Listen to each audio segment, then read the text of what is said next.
విజయవాడలో జరుగుతున్న కలెక్టర్ల కాన్ఫరెన్స్ లో రెండో రోజు నగదు రహిత లావాదేవీలపై దృష్టి సారించారు ముఖ్యమంత్రి చంద్రబాబు నాయుడు. క్యాష్లెస్ చెల్లింపులు జరుగుతున్న తీరుపై మంత్రులు, ఐఏఎస్ల అనుభవాలను అడిగి తెలుసుకున్నారు.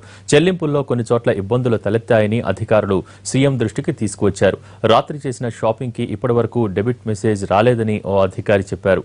పలుచోట్ల మిషన్లు పనిచేయటం లేదని మంత్రి అచ్చెన్నాయుడు అన్నారు. ఆన్లైన్లో చెల్లింపులు చేశామని కొందరు అధికారులు చెప్పారు.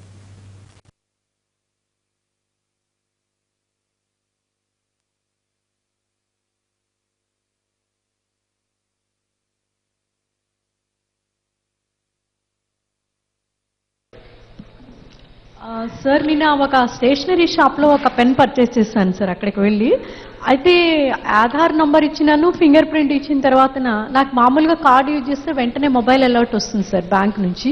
దీంట్లో మొబైల్ అలర్ట్ ఇంతవరకు రాలేదు సార్. బట్ వాళ్ళకి వెళ్ళింది అలర్ట్, వాళ్ళ అకౌంట్కి 100 రూపీస్ క్రెడిట్ అయినట్టు వెళ్ళింది. నా అకౌంట్ నుంచి డిడక్ట్ అయినట్టు ఇంతవరకు కూడా రాలేదు సార్.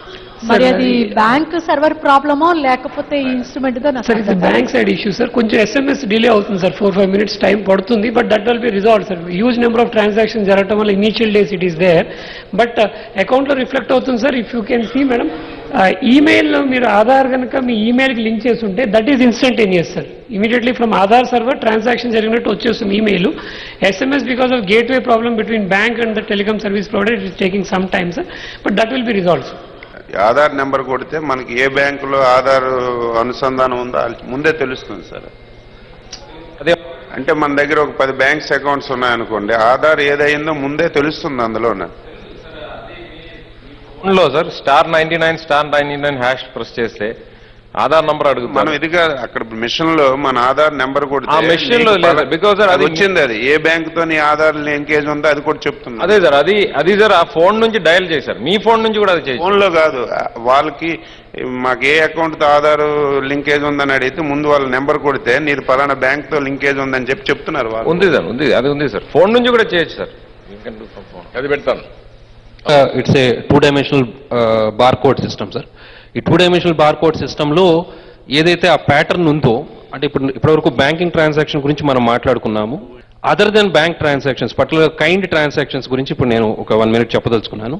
అందులో ఏంటంటే ఈ బార్కోడ్లోనే మనం కావాలంటే ఒక రైతుకు సంబంధించి, కౌలు రైతు కావచ్చు, ఆయనకి సంబంధించిన ఇన్పుట్స్ లైక్ ఏదైనా మనం సబ్సిడీ సీడ్ ఇచ్చినా, లేకపోతే ఫెర్టిలైజర్ ఇచ్చినా, ఇంకేదైనా ఇచ్చినా, ఏ ఇన్పుట్స్ ఇచ్చినా ఈ కోడ్లోకి కావాలంటే మనం ఆ డేటాను అందులో చొప్పించి అందులో ఇన్సర్ట్ చేసి మనం కావాలంటే ఆ బార్కోడ్ సిస్టమ్ని ఆ రైతులకు ఇవ్వచ్చు. సో దట్ బ్యాంకింగ్ ట్రాన్సాక్షన్ అనేది లేకుండా జరిగే కైండ్ ట్రాన్సాక్షన్స్ అన్నిటికీ ఈ బార్కోడ్ స్లిప్ కొత్తగా మనం జనరేట్ చేయడానికి అవకాశం ఉంటుంది.